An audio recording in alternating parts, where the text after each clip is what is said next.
This is Television's breaking news. بسم الله الرحمن الرحیم. وقت نیوز نه علي اسد یو ځل بیا ستاسو په خدمت کې حاضر یم. نن موږ سره یو ګران مېلمه دی چې نامه یې ده اصغر علي داودزی او تعارف بخپله دی په خپله بخپل وکړي. السلام علیکم. ستاسو ډېره شکریه ادا کوم چې نن تاسو موږ ټایم راکړی دی له خپل تعارف وکړي چې ستاسو په یونین کې څه عہده ده. وعلیکم السلام. اسد سے تاسو ډیره مهرباني. د وخت نیوز ډیره مهرباني چې تاسو ټایم وکړو او زموږ غریب خانې ته راغی. تاسو یو جهان مننه. زما نوم اصغر علي داودزی دی. زه د آل پاکستان کلرک اسوسییشن خیبر پختونخوا صدر یم او جنرال سیکرټري یم د آل پاکستان کلرک اسوسییشن ډسټرکټ پېښور. ماشاءالله. اصغر صاحب ټول نه مخکې خپل فیملی بیک ګراوند راته ووایئ او تاسو د کوم ځای سره تعلق لرئ؟ زه خو مونږ د چرسا روډ باندې زورمنډی کلی ورته وایي، زورمنډی ناکې، دا په ډسټرکټ پېښور کې راځي. دې سره زما تعلق دی او فیملی کې مې 4 بچي دي او یو مې کور ودانه ده. ماشاءالله. او جی بس دا بل څه اراده خو نشته چې تاسو لږ مسکی شوي؟ نه جي نه، بالکل نه. ښه، دا راته وایي چې ایجوکیشن ډپارټمنټ ته تاسو کوم راغلي، آیا دا حادثاتي تاسو دې کې راغلی او که نه ستاسو شوق هم دا او تاسو دې طرف ته راغلي او یونین کې تاسو کله نه یې؟ دواړو خبرو جي بیل راته جواب راکړي. اساس صاحب ایجوکیشن ډپارټمنټ ته خو زه 1998 کې راغلم او اینا بعد چې کوم دی یونین ته، چونکې 2006 کې زه یونین ته راغلم او زما شوق هم چې زه لکه دا یونین وغیره زه خپل هم دې نه مخکې تاسو مې لږه داسې خبرو کې وی چې ما ایکټینګ هم کړی پېښور ټي وي نه، ناټ پروفیشنل، شوقیه فنکار. ما ډېر پی ټي وي ښه ډرامو کې کارونه کړي دي ماشاءالله. ستاسو جي لږ د دې هم تعارف وکړئ چې کله تاسو دا ډرامو کې کار چې کړی دی نو هغه وخت څه مشهور داسې اداکاران چې چا سره تاسو ته موقع میلاو شوې ده اداکارۍ کولو، دا هم لږ زموږ ویورز ته ووایي. زما زه ټي وي ته تللی وم په 1998 کې. زما پیله سیریل و بې وزله، دې کې زما ډېر ښه رول و. دا جان کباډي، احمد جان کباډي، دا ډرامه ډېر مشهوره وه. زما پکې فرسټ اپیسوډ و، ډېر ښکلی رول مې و پکې او د هغې پروډیوسر و شوکت علي صاحب، الله دې وبخښي، د چرسدي و. بیا زموږ پروګرام منیجر مو د پی ټي وي او دغه لحاظ سره دغه مې کړي وو. او ځینې لاوسان هم چې زموږ ملګري دي، اسماعیل شیخ صاحب سره ما کار کړی دی، شینو سره ما کار کړی دی، سید رحمان شینو صاحب سره، دې نه علاوه ډاکټر نیاز او نور جسانه زموږ ښه فنکاران دي، دې سره ما کارونه کړي. زبردست جي، دا خو ډېره ښه خبره ده. ستاسو ډرامو هم ډېر ښه ایکسپیرینس دی. خپل د ادارې متعلق لږ به راته ووایئ چې دلته کوم ستاسو سټاف دی، کلریکل سټاف وي یا استادان وي، دوی ته داسې کوم مسایل دي چې په هغې تاسو وایي چې لږ رڼا واچوئ؟ دې کې زموږ مسلې ډېرې زیاتې زموږ ته زموږ چې کوم ګورمنټ دی د پروینشل ګورمنټ نه، او انفارچونیټلی موږ ته د سټارټ نه د شروع سټارټ نه نورو ګورمنټ کې موږ ته د خپل پروینشل ګورمنټ نه زیاتې مسلې، ځکه چې زموږ سیلي هسې چې کوم زموږ د اټیچ ډپارټمنټ دي نو دې سیلي کمې که نه، او دا نور چې کوم سیکریټ شو دې سیلي موږ نه په فرق کي. دا ډسپیریټي ریډکشن الونس موږ له سنټرل ګورمنټ زیات کو، بیا تقریبا چې موږ له 30% زیات کو. موږ تلي وو هلته احتجاجونه کړي وو، دې وی چېرې دا پروینشل ګورمنټ کار دی، هغې وي دا سنټرل ګورمنټ کار دی، خو بهرحال یې موږ له بیا 30% دا ازاد کو، دا الونس ډي آر اے ورته وایي. نو هغه الونس چې کوم دی بیا چې کله پروینشل ګورمنټ د بجټ ټایم راغو نو دوی وی چې یاره دا خو زیات دي او داسې دي واغه، نو بیا دوی موږ له هغه 15% زیات کړو. نو یې باندې زموږ یو ډېر لوی مطلب دغه چلیږي د دې ګورمنټ سره زموږ یو تحریک چلیږي. نن چونکې 31 اګست دی او 3 بجې دي، 4 بجې زموږ د پریس کلب پېښور مخې ته هم یو درنه ده د ګورمنټ اګینسټ، یاره موږ ته دوی کم از کم چې کوم د ریډکشن الونس دی نو دا یې موږ ته د وفاق په طرز باندې راکړي 30%،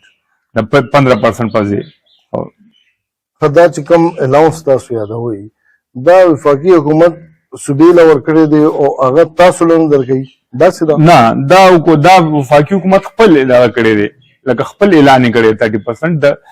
دا چې کوم الونس دی ډي آر اے او جی ٹھیک شو نو د دې مطلب دی چې دا نور چې کوم زموږ سیل لیزي لکه سیکریټ سره زموږ سیل کې فرق دی چې زموږ د تنخواه متوازن شي زموږ تنخواهګانې چونکې کمې را روانې دا ټیچ ډپارټمنټ نو دا دې دپاره دی دا الونس زیاتې چې دا کم غریبانان ملازمین دي غریبانان ډپارټمنټ دي لکه فرض کړئ دا نور د انکم ټیکس دی او کسټم دی او دې خلکو خو تنخواهګانې ډېرې زیاتې زموږ نه زموږ تنخواهګانې کمي نو هغې دپاره دی دا ویلي دي چې دا الونس په چې کوم دی نو موږ 30% دی ورکوم هغه خو ورکو خپل فیډرل ګورنمنټ اوس پروینشل ګورنمنټ له به پروینشل ګورنمنټ ورکوي نو دوی اوس موږ هغه شی نه راکوي صحیح ده یو خبره بل هم جي ستاسو متعلق لکه ستاسو د دې تنظیم متعلق یا کوم ستاسو یونین دی متعلق حرف عام ده چې تاسو وفاقي حکومت سیاسي لحاظ سره سپورټ کول لپاره د صوبایي حکومت مخالفت کوي آیا دا څه دروغ دي پروپاګاندا ده او کنه دي کې څه رښتیا شته جی نه جی دغه هیڅ رښتیا نشته دغه چې ګوره تاسو کو وګورئ تاسو ما خپل خبرو کې وي چې الریډي خو هغه چې کوم دی 30% خپل خلکو ته دغه کو کنه اوس مطلب چې کوم د ټرایل بیس باندې کوم خبري لکه تاسو ته ما وختي خبره کوله چې دی اوس چې کوم خلک زمونږ دغه دي لکه د پنشن خبره کوي نو چې سړی او ښځه دواړه نوکران وي که به یو کس ته پنشن میلاویږي دا څنګه توک دی چې سړی او ښځه دواړه نوکران شي او یو ته پنشن ورکې بل نه ورکې نو هغوی خو به سبا خپلو کې جګړې بعضې فیملیز داسې چې خپلو کې تضاد پیدا شي خپلو کې جګړه راشي نو چې ښځې له د پنشن ورکړي نو هغه به فرض کړئ سړي نه ورکړي که سړي له دې ورکړي ښځې له به نه ورکړي دا خو ډېر لوی زیاتې دی دا خو بلکې د چې کوم نه اسلام کې شته نو پاکستان کې شته دا خو د انساني حقوقو هم خلاف ورزي بالکل یو انسان ټول عمر نوکري وکړي د هغې کم پوره حق دی هغه ووهلی شي غصب شي او هغې ته هغه چې کوم د هغې ثمر دی هغه میلاو نه شي نو دا خو د انساني حقوق په زمره کې راځي نو دا راته ووایي لږ دا خبره پلیز واضح کړي چې زمونږ عوام چې کوم دی دې نه باخبر شي چې تاسو همدا ویل غواړئ چې پنشن چې کوم دی دا دوی یو بل پاس کړی دی چې د هغې مطابق ښځه خاوند دواړه که ګورنمنټ جاب کوي نو یو ته به میلاویږي نو دا اپشنل دی چې یو مطلب خاوند وایي یاره زما زیاته ده نو زه به یې اخلم یا ښځه وایي زما زیاته ده زه اخلم او که نه دا هغې دې کې څه شرط ایښی دی چې ښځه به یې اخلي یا خاوند به یې اخلي یا کم ورکوټ ګریډ والا وي هغه به یې اخلي یا غټ ګریډ والا وي دې باره کې هم لږ تاسو ووایي جي دا چې کوم خبره دا آپشنل دی خو آپشنل داسې دی چې لکه ښځه او خاوند په څه اګري هغسې به کېږي ټیک شو خو هغه به بیا داسې که نه چې لکه ښځه او خاوند اګري لکه فرض کړی چې یاره یو ښځه یې چې هغه چې کوم دی ګریډ لوي او د سړي کم وي نو هغه به چې ما ښځه دی والي خو دې دواړو رضامندي پکې شامله ده خو فرض کړی که بیا دې دواړه سبا د دې خپلو کې اختلاف راغی نو بیا به څه کېږي همدغه خبره ده موږ همدغه دې ګورنمنټ ته وایو چې دا تاسو کومه خبره کړې دا خو ډېره ناجیزه ده هغه د پښتو خبره وایي نه الله مني او نه رسول مني نو دا موږ ته ډېر لوی ټینشن دی ډېر دغه دی موږ په دې باندې لګیو کوشش کوو خو دوی نه مني تس نه مس کېږي نه دا راته وایي چې ستاسو د ادارې باره کې کوم محکمه تعلیم دی ډېر خلک دا وایي چې دلته کم ستاسو کلرکس دي هغوی خپل کار سم نه کوي افسران چې کوم دي هغوی نه کار نه اخلي دغې خبرې کې څومره تاسو وایي چې رښتیا ده او څومره دروغ دي دې کې خو چې دا خبره به تاسو زه وکړم چې کارونه خو روان دي خو دې کې زموږ چې پروینشل ګورنمنټ ده یو پالیسي ده موږ خو د پروینشل ګورنمنټ چې کومه پالیسي مې هغه موږ منو نو هغه پالیسي کې دا چې 2 کاله به ټینیور وي نو هغه ټینیور کې ډېر خلک ډسټرب شو لکه ایون د ډایرکټریټ اف ایلیمنټري سیکنډري ایجوکیشن خیبر پښتونخوا چې کوم افیس دی کې ټول خلک ډسبر شو انکلوډینګ ایډیشنل ډایرکټر ډیپټي ډایرکټر کلریکل سټاف نو دا ډسپرسمنټ وجه دغه ده چې لکه دا چې کومه پالیسي وه هغه لاګو شوه نو دې په وجه بعض مفاد پرست ورته زه ووایم یا بعضې خلک ډسټرب شوه نو هغه خلک چې کوم دی نو اوس دا وایي چې یاره لکه مختلف قسم الزامونه لګوي چې دا کار نه کېږي یو کار ټیک کېږي چې یو کس تللی خو د هغه په ځای بل کس راغلی دی که نه دې کې بله خبره نشته دا راته وایي چې مخکې ورځ کې ستاسو یو بیان هم راغلی و چې ای جي آفس نه چې کوم دی ستاسو کارونه دي هغه د کلریکل چې کوم ټیچرز دي د هغوی متعلق چې چې د هغې هلته کې بلونه پاس کېږي دې متعلق تاسو پروګرام واچوئ. تاسو ډېر انټرسټینګ خبره وکړه. دې کې زما یو بیان راغلی په روزنامه آج کې م راغلی، بیا روزنامه جهان کې م راغلی او دوه درې بیانونه ما ورکړي وو. کې دا مسلې چې زموږ کوم کنسرنډ مطلب پیرول یې سره زموږ کار دی نه، نو دا بجټ چې کوم دی که نه، نو بجټ موږ ته ډي سي راکوي، نو ډي سي یې راکړي او هغې له یې ورکړي، دې پتوې موږ نه راکوي. دا یو پروسس دی. هغه خلک بیا موږ مطلب ډېر په عذابوي، زموږ خپل بجټ وي، خپل بلونه وي، او چې موږ کوم بل جوړ کړو، کوم کې چې انټرست غواړي هغه یې کوي، او چې کوم کې انټرست د هغې نه کوي. نو اوس داسې مسله دی، پیرول ټو کې یو ایډیټر و، هغه بلونه نه پاس کړل. ما هغه اګینسټ بیان ورکړو چې ایجیتل میډیا حالانکې یو څه پورې ایکشن هم پرې وانغښتو، خو بهرحال زموږ د خپل هم یو دام د صوبایي ګورمنټ نه یو دغه دی، چېرې دا د فیډرل ګورمنټ خلک دي، نو تاسو مهرباني وکړئ چې دا زموږ چې خپل هر یو ډپارټمنټ، هر یو ډسټرکټ کې زموږ 36 ډسټرکټ دي، او هر یو کې ډي او فیمیل او ډي او میل دی، نو هر یو کې بجټ دی، یعنې ګوند افیسر ناست وي. نو موږ که دا بجټ ټو د هغې راتلی او زموږ خپل بجټ وی، هغې هم سکروټني به هم کولو، دغه به هم کولو، موږ له یو بجټ را کولو بس اړو زموږ دواړو څه مسله به نه وه، هغه به زموږ نه وه. او میز نه به دا خبرې م وتې وې، زه ته کرپشن ویم که دا نورې خبرې وې چې لکه فضاویت به ترې وتې وې. یو خبره تاسو پکې کړې وه چې یاره هغې باندې هغې ابجکشن مطلب اعتراض ابزرویشن، نو دا ابزرویشن چې کوم دي دا تاسو وایي چې هغه د رشوت د حاصلولو د اخیستلو لپاره یو لاره ده. بالکل کار هم دغه ده چې ابزرویشن بار بار لګوي، حالانکې په رولز کې بار بار ابزرویشن نشي، یو ځل به ابزرویشن لګوي چې دا کم دی، یا به تا خلک ووایي د یو ځل چې تا ته یو شی وایي چې دا پکې کم دی، نو بیا به ته ول هغه پوره کړي، بیا وایي دا پکې کم دی. نو ابزرویشن هم یو ځل خلک لګوي، دا هم نه وایي ون ټایم ابزرویشن نه لګوي.